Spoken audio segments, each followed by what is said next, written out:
वाचणार आहोत. देवाचं वचन या ठिकाणी अनुवाद 28 वचनाकडे आपण जाणार आहोत. अनुवाद 28 1 ते 14 वचन आपण या ठिकाणी पाहणार आहोत. अनुवाद 28 1 ते 14 वचनाकडे जाऊया आणि प्रभू परमेश्वर या ठिकाणी आपल्याला काय देत आहे सांगत आहे. लक्ष द्या. राहू द्या बाय तुमच्याकडे वाचू आपण ज्यांना मिळाला आहे मोठ्या आवाजामध्ये वाचू. एकल वाच ठीक आहे.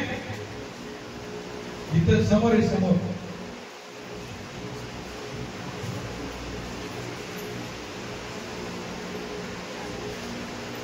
Praise Lord. सबसे पहले अनुवाद 28 अध्याय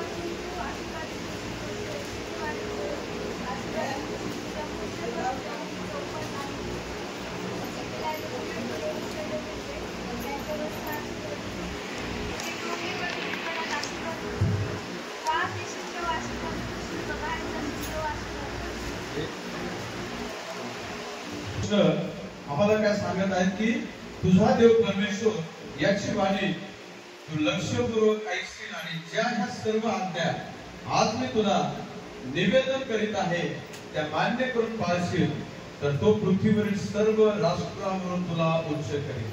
हालेलुया. आज आपण या ठिकाणी जे देवाचं वचन वाचलेलं आहे ते देवाचा जो आशीर्वाद आहे देवाच्या वचनामध्ये आहे, त्याच्या आज्ञा पालनामध्ये आहे, त्याच्या वचनाच्या पालनामध्ये आहे. आणि या ठिकाणी देवाचं वचन सांगतं तुझा देव परमेश्वर तुमचा आणि माझा देव परमेश्वर याची वाणी जर आम्ही लक्षपूर्वक ऐकली आणि ज्या आज्ञा त्या देवाने आम्हाला दिलेल्या आहेत त्या जर आम्ही मान्य करून पाळल्या तर तो राष्ट्रावरून आम्हाला उंच करणार आहे. तो पृथ्वीवरील सर्व राष्ट्रापेक्षा आम्हाला उंच करणारा परमेश्वर आहे. हालेलुया. आणि मग आपण पुढे जर वाचलो दुसऱ्या वचनामध्ये म्हटलेलं आहे की परमेश्वर या पृथ्वीवरील जे राष्ट्र आहेत त्या सर्व राष्ट्रापेक्षा तुम्हाला उच्च करेल. आणि पुढे देवाने असं म्हटलेलं आहे तू आपला देव परमेश्वर याची वाणी ऐकशील तर ही सर्व आशीर्वाद तुझ्याकडे धाव घेऊन तुला प्राप्त होते. हालेलुया. आशीर्वाद कशामध्ये आहे? देवाच्या वचनामध्ये. ज्यावेळेस देवाचं वचन आपण पालन करतो, ज्यावेळेस देवाच्या वचनाच्या अनुसार आपण जीवन जगतो, प्रियानो आशीर्वाद आपल्या मागे धावतात, आशीर्वाद आपल्याला प्राप्त होतात. आपल्याला आशीर्वादाच्या मागे पळायची गरज पडत नाही, आशीर्वाद येऊन आपल्याला प्राप्त होतात. हालेलुया. त्या ठिकाणी लिहिलेलं आहे आशीर्वाद तुझ्या मागे काय होतील? धाव घेऊन तुला प्राप्त होते. प्रियांनो देवाच्या वचनामध्ये एवढं सामर्थ्य आहे. ज्यावेळेस देवाचं वचन आम्ही अनुसरतो, ज्यावेळेस देवाच्या आज्ञाचं आम्ही पालन करतो, आशीर्वाद धावतात आमच्यासाठी, आशीर्वाद आमच्याकडे धाव घेतात आणि आम्हाला प्राप्त त्या ठिकाणी होतात. पुढे असं म्हटलेलं आहे की तू नगरात तू धन्य होशील, तू आपला देव परमेश्वर याची वाणी ऐकशील तरी सर्व आशीर्वाद तुझ्याकडे धाव घेऊन तुला प्राप्त होते. नगरामध्ये तू धन्य होशील, शेतापोतात तू धन्य होशील, तुझे संतान, तुझ्या भूमीचे उपज, तुझ्या भूमीचे उत्पन्न, तुझी गुरेढोरे व तुझी शेरडे मेंढरे यांचे मस्त धन्य होतील. तुझी टोपली व कातवड्या धन्य होतील. तुझे येणे जाणे धन्य होईल. तुझ्यावर चढाई करून येणारे तुझे शत्रू मार खातील. ते एका वाटेने तुझ्यावर चढाई करतील पण तुझ्याकडून 7 वाटाने पळून जातील. असे परमेश्वर घडवून आले. तुझ्या धान्याच्या कोठारास व ज्या ज्या कामात तू हात घालशील त्या सर्वात बरकतीचे परमेश्वर करेल. तुझा देव परमेश्वर जो देश तुला देत आहे त्यात तू तुझे कल्याण करेल. तू आपला देव परमेश्वराच्या आज्ञा पाळून त्याच्या मार्गाने चालशील तर तो आपल्या प्रतिज्ञेस अनुसरून तुला आपली पवित्र प्रजा करून स्थिर ठेवेल.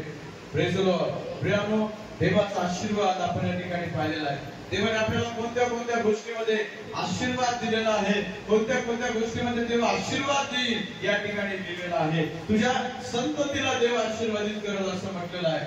तुझ्या गावामध्ये राहतोस, ज्या नगरामध्ये तू राहतोस त्या नगरामध्ये परमेश्वर तुला आशीर्वादित करेल असं या ठिकाणी म्हटलेलं आहे. एवढंच नव्हे, तुझ्या गुराढोरांना, तुझ्या शेरडा मेंढरांना, तुझ्या शेताला देव आशीर्वादित करेल. तुझ्या धान्याच्या कोठाराला देव आशीर्वादित करेल, तुझ्या भाकरी करण्याच्या प्लेटला देव आशीर्वादित करेल. कोणत्याही गोष्टीला देव कमी पडू देणार नाही. त्याच्या मागे एकच कारण आहे, हे सर्व आम्हाला एका गोष्टीने मिळू शकतं. हे सर्व ज्या गोष्टी, सर्व काही या ठिकाणी वाचलेलं आहे, हे सर्व काही आशीर्वादाला दर्शवत आहे, आशीर्वादाला दर्शवत आहे, आनंदाला दर्शवत आहे. ज्या गोष्टीची या जगामध्ये आम्हाला अपेक्षा आहे, ज्या गोष्टीची या जगामध्ये आम्हाला गरज आहे, त्या प्रत्येक गोष्टीला हे वचन आम्हाला दाखवत आहे. प्रियांनो, जर या सर्व गोष्टी आम्हाला हव्या आहेत, या सर्व गोष्टी आम्हाला पाहिजे आहेत, तर देवाच्या वचनाच्या अनुसार आम्हाला जीवन जगणं गरजेचं आहे. हालेलुया. देवाचं वचन आमच्यामध्ये असणं गरजेचं आहे. देवाच्या आज्ञांचं पालन करणं आमच्यासाठी गरजेचं आहे. त्या ठिकाणी लिहिलेलं आहे की तुझे शत्रू एका वाटेने तुझ्यावर धावून येतील, पण ते 7 वाटेने तुझ्या समोरून पळून जातील.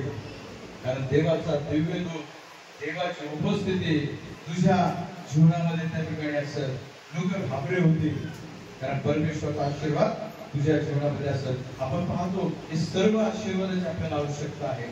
आणि मग हे सर्व आशीर्वाद मिळवण्यासाठी, शेतापोतामध्ये बरकत मिळवण्यासाठी, लेकर आशीर्वादित होण्यासाठी, गुरढोर आशीर्वादित होण्यासाठी, गाव आशीर्वादित होण्यासाठी, घर आशीर्वादित होण्यासाठी आम्हाला काय केलं पाहिजे, आम्हाला काय करायचं आहे, ते या ठिकाणी लिहिलेलं. तुझा देव परमेश्वर याची वाणी तू लक्षपूर्वक ऐकली पाहिजे. हालेलुया. आणि ज्या आज्ञा तुला त्याला निवेदन केलेल्या आहेत त्या तू मान्य करून पाळल्या पाहिजे, तरच हे आशीर्वाद तुला मिळते. हे आशीर्वाद देवाचं वचन पालन करणाऱ्या लोकांसाठी आहे. हे आशीर्वाद देवाच्या आज्ञांचं अनुसरण करणाऱ्या लोकांसाठी आहे. आणि म्हणून देवाचा रिस्पेक्ट करणारे, देवाचा आदर करणाऱ्या लोकांसाठी हे आशीर्वाद देवाने दिलेला आहे. जे लोक देवाचा आदर करतात, देव त्यांचा आदर करतो.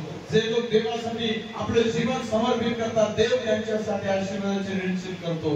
या ठिकाणी लिहिलेलं आहे, जे लोक देवासाठी जगतात, देवाच्या इच्छेच्या अनुसार जीवन जगतात, आणि त्यांच्या विरोधामध्ये काही लोक त्या ठिकाणी काही ऍक्शन करण्याचं काम करतात, त्यांची निंदा करतात. बायबल सांगते एका वाट्याने ते चालू देतील, पण 7 वाट्याने परमेश्वर त्यांना पळून लावेल. केवळ आणि केवळ देवाच्या वचनाचं अनुसरण केल्याने, देवाच्या इच्छा पूर्ण केल्याने. आजपर्यंत मी पाहतो बायबलमध्ये अशा अनेक उदाहरणं आहेत ज्या लोकांनी देवाच्या इच्छा पूर्ण केल्या, ज्या लोकांनी देवाच्या आज्ञांचं पालन केलं, देवाने त्यांना कशा प्रकारे आशीर्वादित केलेलं आहे. आणि म्हणून आपण वचनाकडे जाऊया.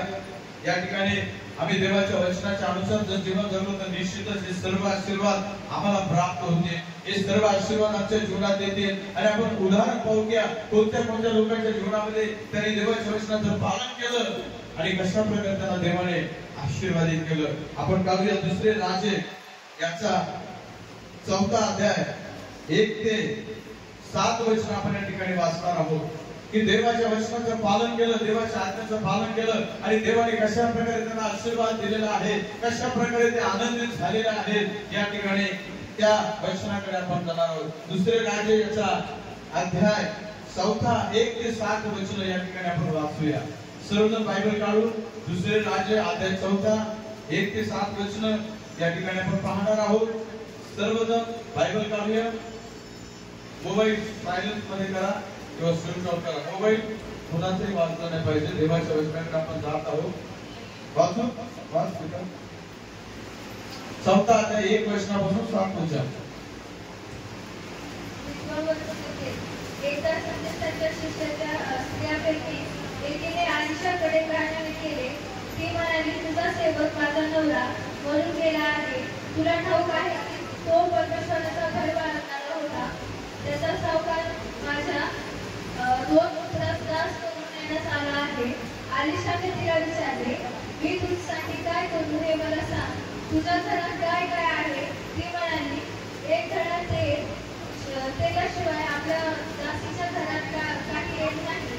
तो तिला म्हणाला, तू जा आणि बाहेरून आपल्या शेजाऱ्या बाजाराकडून बरीचशी रिकामी भांडी मागून आण.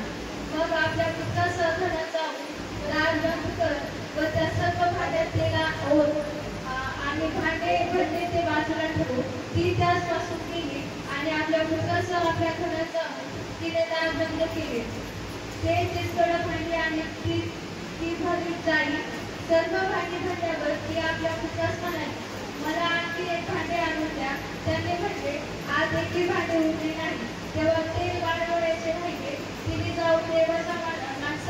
हे सांगितले. तो म्हणाला, जा ते विकून आपले कर्ज फेड, जे शिल्लक राहिले त्यावर आपला व आपल्या पुत्रांचा निर्वाह कर. Praise Lord. Praise Lord. पहा, ज्या लोकांनी देवाच्या वचनाचं अनुसरण केलं, या ठिकाणी आपण पाहतो एका सेवकाची पत्नी या ठिकाणी आहे, जिच्यामध्ये देवाचं वचन आहे, जिच्यामध्ये देवाची आज्ञा आहे, विश्वास आहे. वचनामध्ये आपण अनुवाद 28 मध्ये पाहिलं की देवाच्या वचनाच्या अनुसार ज्यावेळेस आपण जीवन जगतो, आपल्याला कोणत्या कोणत्या बाबतीमध्ये प्रभू आशीर्वादित करतो, कोणत्या कोणत्या कार्यामध्ये देव आपल्याला आशीर्वादित करतो, ते सर्व आपण पाहिलं. परंतु या ठिकाणी आपण पाहतो एका सेवकाची पत्नी आहे आणि ती आता कशी आहे, विधवा आहे. तिचा सेवक हा देवाला भिवून वागणारा होता, देवाचं भय धरणारा होता, देवाची सेवा करणारा होता.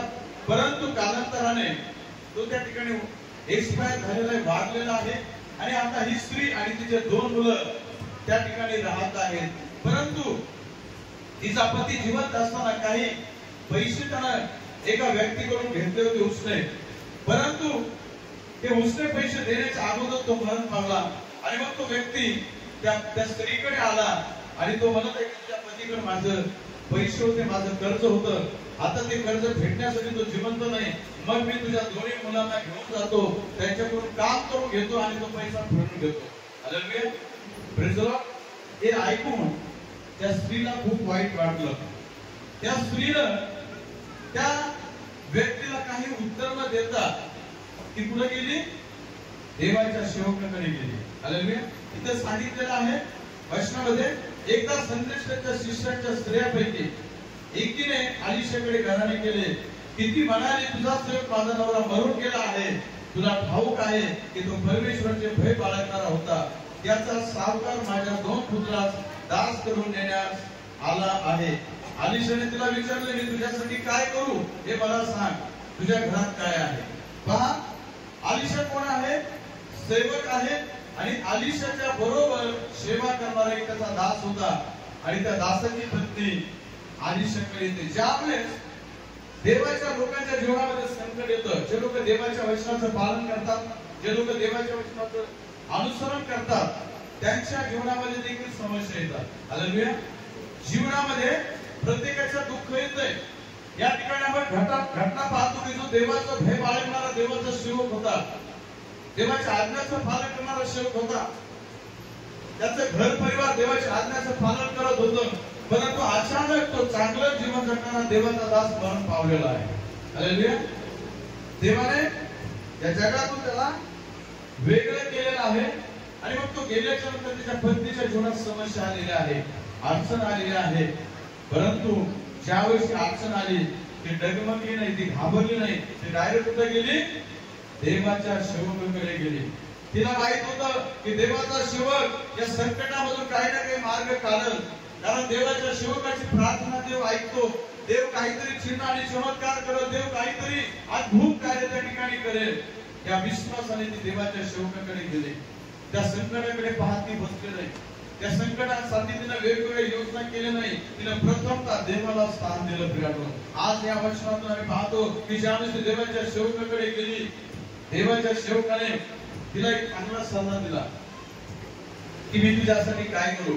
तिने जाऊन सर्व हकीकतेला सांगितली की असं झालेलं आहे, माझ्या 2 मुलांना घेऊन जाण्यासाठी तो सावकार आलेला आहे, आता मी काय करू मला सांगा. अलिशा तिला म्हणतोय की तुझ्याजवळ काय आहे, मी तुझ्यासाठी काय करू. एक उद्देशानं, एक अपेक्षेनं ती देवाच्या सेवकाकडे आली होती. प्रियानो, ज्यावेळेस आम्ही देवाजवळ जातो त्यावेळेस आमच्याकडे एक अपेक्षा असली पाहिजे, आमच्याकडे विश्वास असला पाहिजे. मी देवाजवळ चाललेलो आहे, मी प्रार्थना करत आहे, मला निश्चितरित्या मिळणार आहे. एक खात्री आमच्या जीवनामध्ये असली पाहिजे. एक खात्री घेऊन ती आली. तिला माहित होतं की देवाच्या सेवकाकडे मी जात आहे, मी रिकामी येणार नाही. देवाचा सेवक माझ्यासाठी काहीतरी उत्तम काम करणार आहे, देवाचा सेवक माझ्यासाठी उत्तम सल्ला देणार आहे आणि हे संकट देवाच्या सेवकाच्या द्वारे दूर होणार आहे. हालेलुया.